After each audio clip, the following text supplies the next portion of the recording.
Vous écoutez Europe 1, il est 8h18. L'interview politique d'Europe 1, Jean-Pierre Elkabbach, vous recevez Michel Sapin, ministre des Finances et des Comptes Publics. Messieurs, c'est à vous. Oui, une nouvelle fois, mais c'est chaque fois neuf et nouveau. Bienvenue Michel Sapin, bonjour. Bonjour. Nous avons tous retenu qu'à Washington, il nous a semblé que vous aviez tous l'obsession de la croissance. Est-ce que ça veut dire qu'elle va encore stagner ou enfin progresser ? Ça veut dire qu'elle progresse, mais pas suffisamment. Elle a repris sa progression en Europe, elle a repris sa progression en France, mais tous les observateurs disent, dans le monde, en Europe comme en France, il faut que ça accélère, il faut que ça aille plus vite. Comment ? Avec un certain nombre de mesures prises dans chacun des pays, ou certaines mesures prises au niveau international. Mais si je prends la France, le pacte de responsabilité tel qu'il a été annoncé, tel qu'il est en train d'être aujourd'hui monté, tel que nous allons, dans les jours qui viennent, le décrire, ce pacte de responsabilité correspond très exactement à cette volonté d'accélérer la croissance, d'accélérer l'investissement, d'accélérer l'emploi et les créations d'emplois. Vous voulez dire qu'il y a là un mouvement plus grand, peut-être une accélération ? C'est pas la France toute seule, c'est pas la France toute seule dans son coin. C'est la France dans un mouvement général. C'est la croissance qui reprend insuffisamment et qui doit accélérer partout et qui doit accélérer en France. Mais la France sera-t-elle dans le mouvement général ? C'est l'objectif, c'est ce que nous voulons, c'est ce que nous faisons. C'est pour cela qu'il y a ce pacte de responsabilité. C'est pour être à la hauteur de nos responsabilités, des responsabilités de la France par rapport au reste du monde. Quand sera-t-il voté ? Il sera adopté le 23 avril prochain en Conseil des ministres. Globalement, c'est ce qu'on appelle la stratégie des finances publiques sur 3 ans. Puis il sera adopté loi par loi d'ici à l'été, de manière à ce que tout soit sur la table, tout soit connu par les entreprises, par les acteurs internationaux, par les observateurs, par les Français, et qu'à partir de là, toutes les décisions positives soient prises par ceux qui ont à prendre ces décisions. Avec un collectif budgétaire ou un correctif budgétaire, comme l'a dit Jean-Marie Le Guen hier. Oui, avec une loi de finances rectificative en juin qui mettra sur la table, qui mettra dans le débat, qui mettra au vote à l'Assemblée nationale l'ensemble de ces décisions. Michel Sapin, nous avons tous retenu qu'à Washington, vous avez également déclaré que les 3% de déficit sont un objectif que nous devons maintenir. Ça veut dire que c'est un objectif, mais ce n'est pas encore un engagement ? Mais tout le monde veut jouer sur les mots. Ben oui. Pourquoi faut-il que la France respecte le plus vite possible ces 3% ? C'est pas parce que ce serait une règle tombée du ciel. Mais va-t-elle le respecter ? Mais attendez, on a l'impression qu'on dit 3%, 3%. Les gens ne comprennent pas pourquoi on dit 3%. Pourquoi on dit 3% ? Parce que c'est en dessous de 3% de déficit par rapport au PIB qu'on maîtrise la dette et qu'on fait diminuer la dette. L'objectif, c'est que la France se désendette, que chacun des Français se désendette. Et c'est pour cela qu'il faut qu'il y ait 3% de déficit en 2015, pas au-dessus.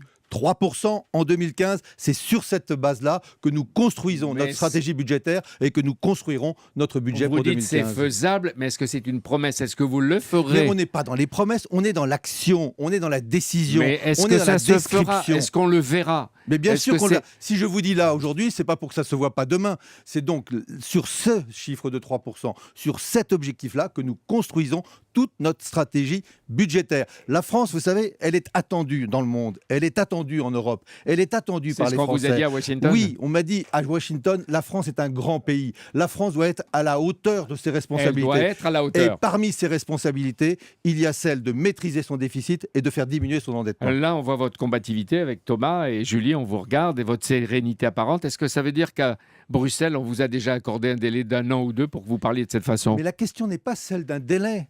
Je ne vais pas à Bruxelles ou à Washington ou ailleurs à genoux pour demander un délai, mais c'est pas ça la France. Bruxelles, c'est pas cadeau ça. Très bien. La France n'est pas un pays qui s'agenouille devant je ne sais trop quelle idole au niveau bruxellois. La France a des engagements. Ces engagements sont conformes aux intérêts de la France. La France respecte ses engagements parce que c'est conforme aux intérêts de chacun des Français. Mais il faut le montrer. Mais c'est pas montrer. Vous ne demandez pas un délai, vous demandez quoi ? Vous allez leur dire, il nous faut du temps, pour que le rythme de la trajectoire se produise. Ce que j'ai commencé à faire, ce que nous faisons chaque jour, ce que je fais chaque jour, c'est de faire comprendre à l'ensemble des Européens, à l'ensemble de ceux qui nous regardent, à Mario Draghi, qui a pris hier non seulement des décisions, mais un certain nombre qui a prononcé des paroles très fortes, de faire comprendre le sens de ce pacte de responsabilité. Mais je peux vous dire que ce pacte de responsabilité, donner des moyens aux entreprises françaises pour retrouver de la compétitivité, donc investir, donc créer des emplois. Ce pacte de responsabilité a été accueilli par tous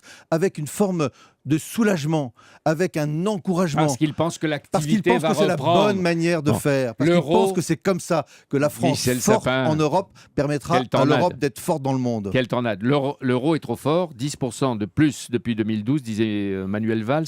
Trop fort, il gêne évidemment la croissance. À Washington, vous le disiez, vous avez rencontré Mario Draghi.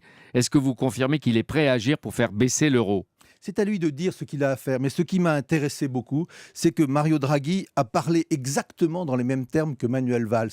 Manuel Valls était dans son rôle de Premier ministre de la France, comme je le suis en tant que ministre des Finances, en constatant qu'aujourd'hui, oui, le niveau de l'euro est trop fort, est anormalement fort. Quand je dis il est anormalement fort, je reprends les termes mêmes des responsables de la monnaie européenne, de la Banque centrale européenne. Donc ils ont D'ailleurs- pris conscience de cela. Oui, l'euro est aujourd'hui trop fort, anormalement fort, et c'est une gêne pour l'ensemble des pays européens qui ont l'euro, et tout particulièrement Mais pour la France. À quel, Vous savez, à quel si on niveau veut plus de, de mais croissance, à quel niveau de mais l'euro c'est pas à moi de donner il un faut niveau ni quoi que intervenir. ce soit. C'est à la Banque centrale de dire ce qu'elle a à dire. Moi, je m'aperçois d'une chose, c'est qu'elle a parlé fort ce week-end et que déjà ce matin, les marchés en tiennent compte. Et donc, il y a une certaine baisse aujourd'hui de l'euro, puisqu'effectivement, les Américains jouent sur la force du dollar. Vous dites que l'Europe a le devoir de sauver ses entreprises, ses emplois à travers l'euro. Mais- Et tout à l'heure, Nicolas Barré, on l'écoutait ensemble, disait que Mario Draghi sortait du traité, de ce que permet le traité, que c'était le roi de la tricherie. Mais ce n'est pas une histoire de triche. Il est dans le cadre du traité. Il est dans le cadre, pour reprendre ces termes, de son mandat, du mandat que la Banque centrale européenne a reçu des peuples d'Europe, de ceux qui ont la monnaie, là, qui sont cet euro, pour faire en sorte que cet euro soit solide, que cet euro soit respecté dans le monde. Donc- Mais aujourd'hui, ils le disent, il est trop fort. C'est un frein à la croissance de l'Europe et donc à la croissance de la France. Vous voyez, plus de croissance, ça passe par quoi ? Ça passe par une monnaie gérée dans de bonnes conditions, c'est la Banque centrale européenne, par des décisions dans chacun des gouvernements, c'est le pacte de Alors, responsabilité. pour bien comprendre, il faut l'euro pour tous les Européens, et en tout cas la zone euro. Il faut l'euro. Bien sûr, il est là. Bon, il est là. Mais Et il c'est faut- une bonne chose. Il n'y aurait Bon, pas eu l'euro, bon. je ne vous dis pas où nous en serions Bon. aujourd'hui, la France toute seule dans son coin. Donc, vive l'euro, mais un euro qui devra et qui va baisser. Un euro qui doit être à un bon niveau, et je reprends les termes exacts de Mario Draghi, l'euro étant aujourd'hui à un niveau anormalement fort. À l'évidence, il faut qu'il soit moins fort. Alors, à Bercy, pour le plan d'économie préparé par Bernard Cazeneuve, on sent aussi la poigne de Michel Sapin. Pour les 50 milliards, la Cour des comptes prévoyait 57 milliards, mais passons. Est-ce que vous confirmez ce matin que c'est 50 milliards ou un peu plus déjà ? Mais il nous faut déjà en 2014 prendre un certain nombre de décisions parce que notre déficit a diminué l'année dernière, mais pas diminué autant que nous l'aurions souhaité. Donc nous avons dès cette année quelques décisions à prendre et nous avons sur les 3 années 2015, 2016, 2017 50 milliards d'économies à mettre en œuvre. Ce sera fait, ce sera précisément fait. Vous connaissez les grandes masses. Très bien. Vous Oui. connaissez les grandes masses, mais nous allons passer des masses au détail. Et ça, c'est le travail qui est devant nous pendant les 10 jours qui sont là devant nous. Voilà. Mais depuis la déclaration du Premier ministre Valls, 10 milliards de plus de baisse de charges pour les entreprises, 5 à 6 milliards pour les ménages et les petits salaires. Les 50 milliards sont dépassés, Michel Sapin. Non, parce qu'il faut l'inscrire. C'est là où je parlais de Ça rythme. fait au moins 10 à 15 C'est milliards là où de je plus, parlais disent je parlais les Non, experts. parce que dans les 50 milliards, je ne peux pas rentrer dans tous ces détails. Avec tous ces milliards, les gens ne comprennent rien aux milliards, ils n'ont pas ça dans leur poche. Ce que je veux leur faire comprendre, c'est que nous allons financer, premièrement, la totalité du pacte de responsabilité pour que les entreprises aient plus de moyens.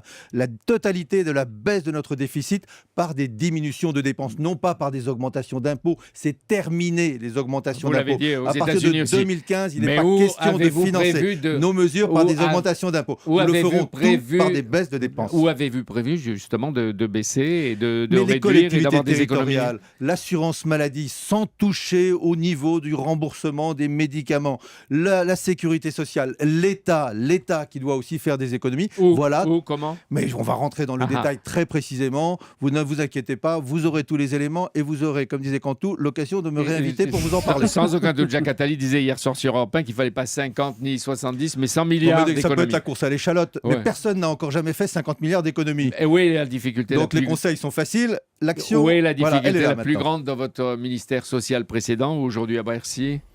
Les difficultés sont les mêmes, mais le combat est le même. le chômage, faire baisser le chômage. J'ai agi avec une réforme du marché du travail, avec une réforme de la formation professionnelle, avec des politiques de l'emploi. Aujourd'hui, il faut agir dans l'économie, en profondeur, dans les entreprises, parce que c'est là que vont se créer les emplois pour l'avenir Merci. et de manière durable. Ça va toujours avec Arnaud Montebourg qui Ça imitait va tout à l'heure. superbement bien Canteloup. avec Arnaud Montebourg, heureusement, et il n'y a aucune raison que ça n'aille pas autrement. Michel Amen. Sapin. Oui. Très rapidement, une dernière question, parce qu'on en parlait dans le journal de 8 heures. Parmi les mesures envisagées, il y a la suppression des allocations de logement pour les étudiants non boursiers. Vous confirmez, oui ou non?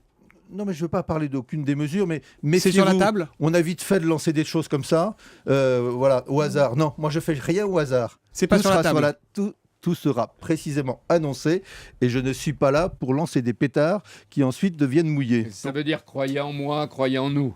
Non, croyez juste simplement dans la précision de l'action et pas simplement dans la volatilité des mots. Merci. À la prochaine. Merci beaucoup Michel Sapin d'être venu ce matin sur Europe 1. Bonne journée.